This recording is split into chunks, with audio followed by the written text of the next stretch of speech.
Hello बच्चों, स्वागत है आप सभी का एक बार फिर से हमारे भविष्य पथ के इस ऑनलाइन प्लेटफॉर्म पे। बच्चों, जैसा कि वाइबा जो है वो आप लोग का लगातार चल रहा होगा, आपके प्रैक्टिकल एग्जामिनेशन चल रहे होंगे। तो जिन बच्चों का जो टॉपिक है वो है पार्ट्स ऑफ फ्लावर से है, जिनका चार्ट पार्ट्स ऑफ फ्लावर से बना हुआ है, उनके लिए कुछ महत्वपूर्ण प्रश्न है जो कि एग्जामिनर के द्वारा उनसे पूछे जाएंगे। ठीक है, तो क्या है, सबसे पहले हम लोग को जानना है कि कैसे क्वेश्चंस आते हैं और कैसे डायग्राम से क्वेश्चन पूछे जाते हैं। तो सबसे पहला यहाँ पे प्रश्न आपको दिख रहेगा।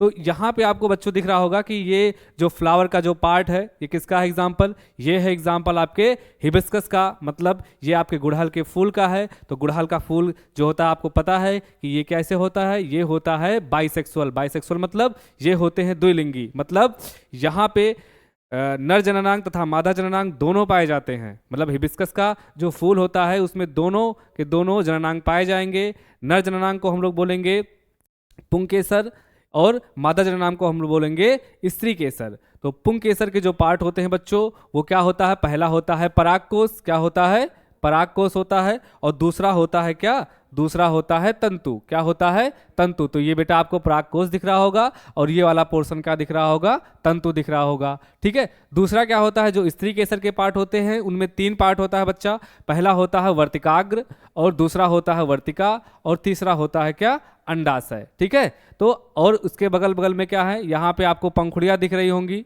ठीक है, क्या दिख रही होंगी, पंखुड़ियाँ दिख रही होंगी। और ये आपके क्या होंगे, बाह्य दल होंगे, या इनको इंग्लिश में हम लोग क्या बोलते हैं, इनको हम बोलते हैं सेपल। क्या बोलते हैं, सेपल। तो इसी से रिलेटेड जितने भी महत्वपूर्ण प्रश्न आपको बनने वाले हैं, आपके लिए बनने वाले हैं, वो एग्जामिनर किस तरह से पूछ सकता है। हो सकता है कि आपसे क्वेश्चन पूछे कि ये बताओ कि फूलों के मुख्य भाग क्या क्या हैं। तो अभी मैंने बताया कि फूलों के मुख्य भाग क्या हैं, आपके पंखुड़ी हैं, दूसरा है परागकोश, तीसरा है परागधानी, और फिर अंडाशय। क्या है, अंडाशय। मतलब यहाँ पे आप लोग को क्या बताना है, पहले आपको स्त्री केसर के पार्ट बताना है, उसके बाद आपको क्या नाम है, पुंकेसर के पार्ट बताना है। उसके अलावा आपको पंखुड़ी और अंडाशय के बारे में और बाह्यदल के बारे में मैंने पहले ही बता दिया है। ठीक है, तो दूसरा क्या है, दूसरा प्रश्न क्या मिलेगा आपको बच्चों, दूसरा प्रश्न मिलेगा कि ये बताओ कि पंखुड़ियों का क्या कार्य होता है। क्या होता है, पंखुड़ियों का कार्य पूछ सकता है। तो बच्चों मैं आपको बता दूं कि पंखुड़ियाँ जो होती है वो कलरफुल होती हैं,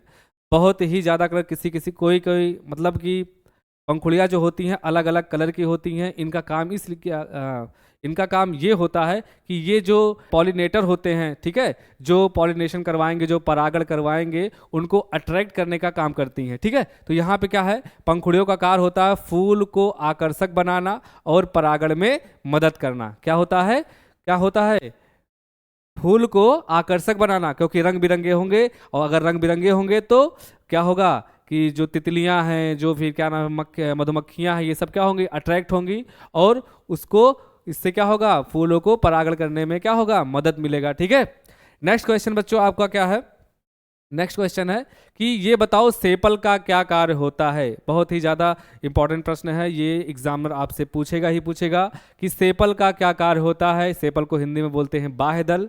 क्या बोलते हैं, बाह्य दल। सर फिगर में दिखा दीजिए, ये ले फिगर में। ठीक है, तो ये वाला पोर्शन भैया क्या है आपका, ये है बाह्य दल। क्या है, बाह्य दल। तो बाह्य दल का काम क्या होता है, तो बाह्य दल का काम होता है बच्चों कि ये क्या होता है कि जो कली होती है ना, पुष्प की जो कली अवस्था होती है उसको प्रोटेक्ट करने का काम करता है। ठीक है, तो क्या होता है, तो यहाँ पे लिखा होगा कि सेपल का कार्य क्या होता है, कली को रक्षा करना और परागण में भी क्या करना, मदद करना। ठीक है, तो ये सेपल क्या करता है, कली का रक्षा करता है और साथ ही साथ परागण में भी क्या करता है, मदद करता है। ठीक है, दूसरी बात, नेक्स्ट क्वेश्चन क्या है, पूछ सकता है आपसे, नेक्स्ट क्वेश्चन पूछ सकता है कि पुंकेसर का कार्य बताइए। क्या करेगा कि पुंकेसर का कार्य बताइए। तो पुंकेसर का कार्य कहाँ है, सबसे पहले हम लोग देखेंगे पुंकेसर है कहाँ पे। तो पुंकेसर यहाँ पे है, आपको देखो ये वाला पार्ट क्या है, पूरा पूरा पुंकेसर है। मतलब नर जननांग का जो पार्ट है उसको क्या बोलेंगे हम लोग, पुंकेसर बोलेंगे। तो पुंकेसर का क्या काम होता है, मैंने बताया था पुंकेसर में एक भाग को हम लोग बोलते हैं परागकोश, दूसरे भाग को बोलते हैं हम लोग तंतु। तो परागकोश का काम ही पूछ रहा है यहाँ पे। तो परागकोश का काम क्या है, परागकोश का काम आपको यहाँ पे पता चलेगा कि ये पराग कणों का क्या करता है, निर्माण करता है। क्या करता है, उत्पादन करता है। तो पुंकेसर का कार्य यहाँ पे क्या है, पराग कणों का उत्पादन करना होता है। ठीक है, नेक्स्ट क्वेश्चन क्या पूछ सकता है बच्चों आपसे, नेक्स्ट क्वेश्चन पूछेगा कि ये बताओ वर्तिकाग्र का क्या कार्य है। वर्तिकाग्र क्या है, मतलब ये स्त्री केसर के पार्ट का पूछ लिया कि स्त्री केसर का जो पहला पार्ट है वर्तिकाग्र, उसका क्या कार्य होता है। तो वर्तिकाग्र का कार्य क्या होता है बच्चों, सबसे पहले हम लोग वर्तिकाग्र के बारे में देखते हैं क्या वर्तिकाग्र। तो ये देखो, ये स्त्री केसर में ये वाला पार्ट जो होता है बच्चों, ये वर्तिकाग्र है। जो सबसे ऊपर वाला पार्ट होगा इसको क्या बोलेंगे, वर्तिकाग्र बोलेंगे। और बाकी ये तो वर्तिका मैंने बताया था आपको, और ये बताया था अंडाशय। क्या बताया था, अंडाशय। तो वर्तिकाग्र का काम होता है कि जब पॉलन ग्रेन मतलब परागकण जो आते हैं तो किस पे गिरेंगे, इसी पे गिरेंगे। परागण जहाँ मतलब कि परागण के लिए वह जो परागकण होंगे वो आकर के कहाँ पे गिरेंगे, वर्तिकाग्र पे ही गिरेंगे, जिससे परागण संपन्न होगा। ठीक है, तो यहाँ पे हम लोग इसका आंसर भी देख लेते हैं, क्या होता है आंसर इसका। तो क्या काम है, सबसे पहला काम क्या है, पराग को पकड़ना। क्या काम है, पराग को पकड़ना। दूसरा काम क्या होता है कि पराग नलिका निकलने से पहले क्या करता है, वर्तिकाग्र पराग को हाइड्रेट करता है। क्या करता है, हाइड्रेट करता है। तीसरा काम क्या होता है, ये पराग को जब पराग नलिका निकलेगी तो उसको नीचे की तरफ क्या करेगा, बढ़ाएगा। और चौथा काम क्या है कि ये परागण में भी क्या करता है, मदद करता है। ठीक है, क्या करता है, मदद करता है। ठीक है, कलेक्ट पॉलन, ठीक है, इंग्लिश के लिए। और दूसरा क्या है, हेल्प पॉलन जर्मिनेशन के लिए हेल्प करता है। और तीसरा इनिशिएट पॉलिनेशन। ठीक है, आगे देखते हैं नेक्स्ट क्या है बच्चों।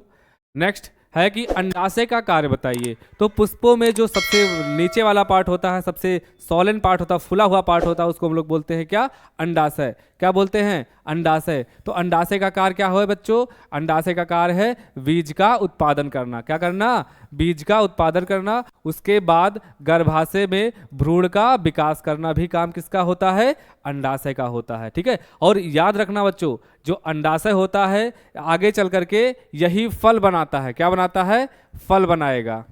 तो फल जो बनाता है वो कौन बनाता है, वो बनाता है अंडाशय। कौन बनाएगा, अंडाशय। ठीक है, तो आई होप आपको ये सेशन बहुत अच्छा लगा होगा बच्चों। आप तैयारी करते रहिए और हमारे साथ ऐसे बने रहिए आगे के लिए। तब तक के लिए लेते हैं आपसे विदा, धन्यवाद।